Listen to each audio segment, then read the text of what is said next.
जी students, हम discuss कर चुके हैं ऑक्सीडेशन स्टेट और अब किसकी बारी है बेटा? Hydration energy. इसके हवाले से हमें डिस्कशन करनी है, तो मैं यहां पर लिख लेता हूं हाइड्रेशन एनर्जी। तो बेटा देखिएगा, वैसे ये जो पॉइंट है आप फर्स्ट ईयर में चैप्टर नंबर 9 में डिस्कस कर चुके हुए।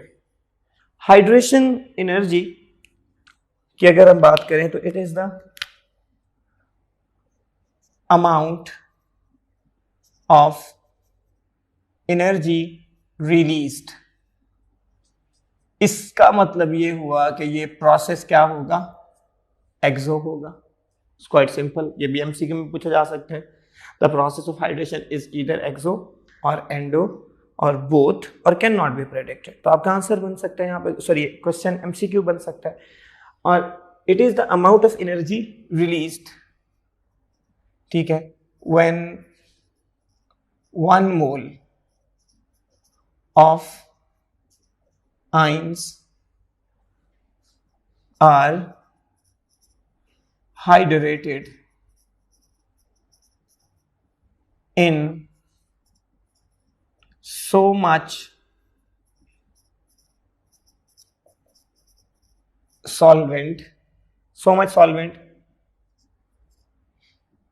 that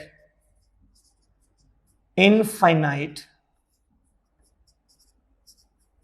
dilution is achieved। ये इसके डेफिनेशन के कंटेंट्स हैं। और ये फिर बात आपने पढ़ी हुई है कि 1 मोल आइंस के लिए there are about 800 to 1000 moles of water are required for infinite dilution। फिर इसके बाद अगर हम बात करें फैक्टर्स अफेक्टिंग, तो बेटा factors affecting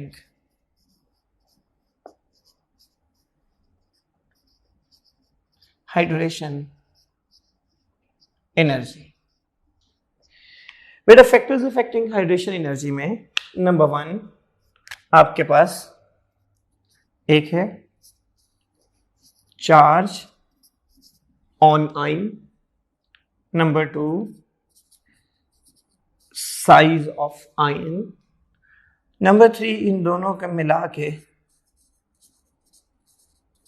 charge to size ratio बी बोला जाता है। अब देखिए हाइड्रेशन एनर्जी कब ज्यादा होगी? जब आयन के ऊपर चार्ज ज्यादा होगा, साइज कम होगा और चार्ज टू साइज रेशो बेटे क्या होगी? ज्यादा होगी। तो ये एमसीक्यू की ऑप्शंस है कि किसके ऊपर हाइड्रेशन एनर्जी डिपेंड करती है। तो आपका आंसर ए भी है, बी भी है, सी भी है और आपका आंसर क्या बन जाएगा? All of the above. तो आप इसको ऑप्शंस की सूरत में भी यूज कर सकते हैं। फिर इसके बाद फैक्टर्स अफेक्टिंग के बाद बेटे हम बात करेंगे trend in periodic table. Trend in periodic table सबसे पहले हम डिस्कस करेंगे बेटा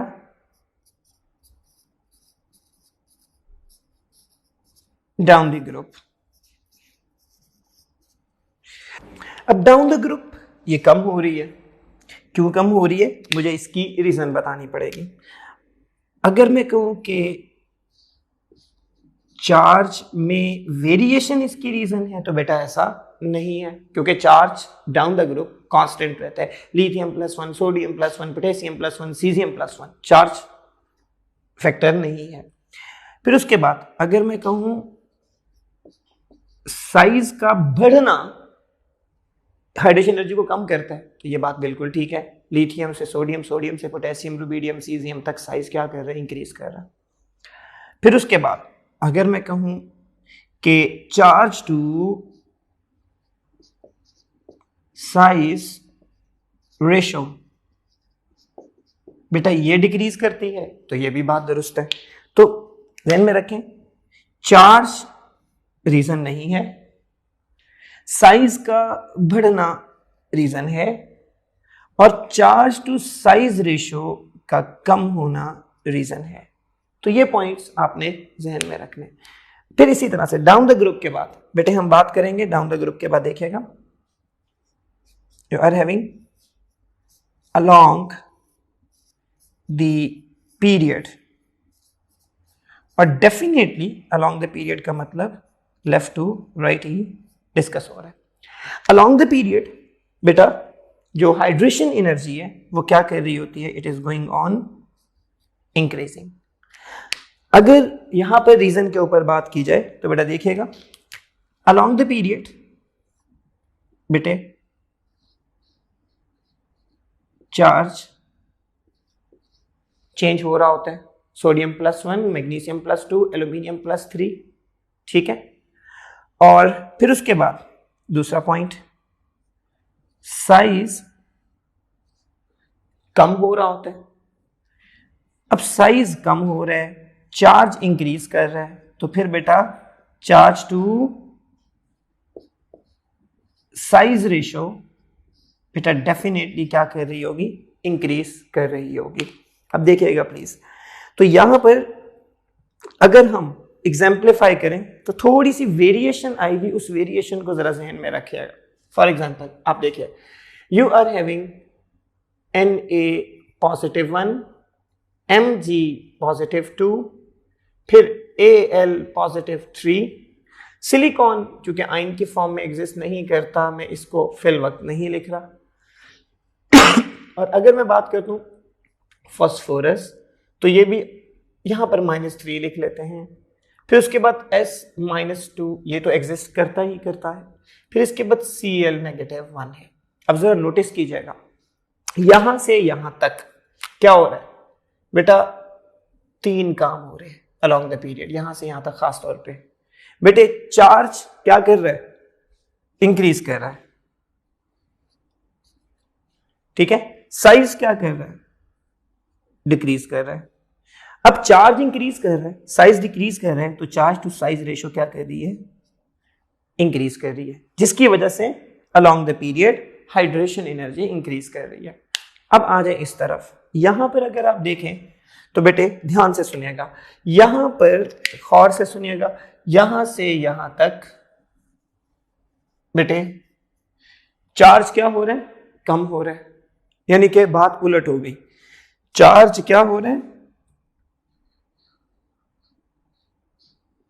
कम हो रहा है, तो चार्ज टू साइज रेशो भी कम हो रही है। फाइन, जिसकी वजह से बेटा हम ये कहेंगे कि हाइड्रेशन एनर्जी क्या हो रही है, कम हो रही है, ठीक है। तो यानी कि फॉस्फाइड आयन, सल्फाइड आयन और क्लोराइड आयन, इसको जरा ध्यान में रखिएगा।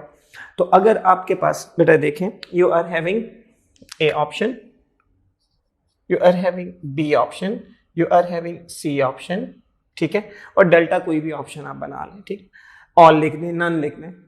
सो किसकी हाईएस्ट हाइड्रेशन एनर्जी है, तो बेटा आपका आंसर क्या बनेगा, चार्ली आपका आंसर बनेगा। और अगर यहां पर हम बात करें, this one is A option, this one is B option and this one is C option, तो फिर बेटा किसकी हाईएस्ट हाइड्रेशन एनर्जी है, तो फिर आपका आंसर क्या बन रहा होगा, अल्फा बन रहा होगा। तो इस तरह से सवाल बनाए जा सकते हैं। For example, you are having lithium +1, sodium +1, potassium +1, caesium +1 and so on. तो बेटा किसकी हाइड्रेशन एनर्जी सबसे ज्यादा है, तो बेटा लिथियम की ज्यादा है, सोडियम की उससे कम है, पोटेशियम की उससे कम है, सीजियम की सबसे कम है। तो ये इस तरह से आप इसको मैनेज कर सकते हैं। तो इस तरफ अगर हम बात करें तो बेटा सोडियम की, मैग्नीशियम की और एल्यूमिनियम की, तो किसकी सबसे कम हाइड्रेशन एनर्जी है, सोडियम की, उससे ज्यादा मैग्नीशियम की और उससे ज्यादा किसकी है, एल्यूमिनियम की। तो यहां पर किसकी सबसे ज्यादा हाइड्रेशन एनर्जी है, बेटे फास्फोरस की सबसे ज्यादा है, सल्फर की उससे कम है, सल्फाइड आयन की, और क्लोराइड आयन की सबसे कम है। तो ये सारे एमसीक्यूज बनाए जा सकते हैं। एक आंसर, एक एग्जाम्पल हमारी बुक में जो लिखी हुई है वो देख लीजिए कि आपके पास 1 मोल H पॉजिटिव हो और आप इसमें so much amount of water अगर आप ऐड करते हैं तो ये आपके पास गैसियस आयन है और ये आपके पास H पॉजिटिव एक्वस है, ठीक है। तो कितनी एनर्जी क्या होगी, रिलीज होगी। तो कितनी एनर्जी रिलीज होगी, तो बेटा यहाँ पर delta H hydration will be equal to -1075 kilo joule per mole. इतनी एनर्जी क्या हो रही होगी, रिलीज हो रही होगी। हाइड्रेशन एनर्जी बहुत इंपॉर्टेंट है सॉल्युबिलिटी के हवाले से, हाइड्रेशन एनर्जी बहुत इंपॉर्टेंट है कॉन्जुगेट बेसिस की स्टेबिलिटी के हवाले से। तो बहुत सारी बातें इसके साथ एसोसिएट की जा सकती हैं कॉन्सेप्चुअली। तो आप इसके MCQs भी आपने देख लिए और आपने इसके फैक्टर्स भी देख लीजिए।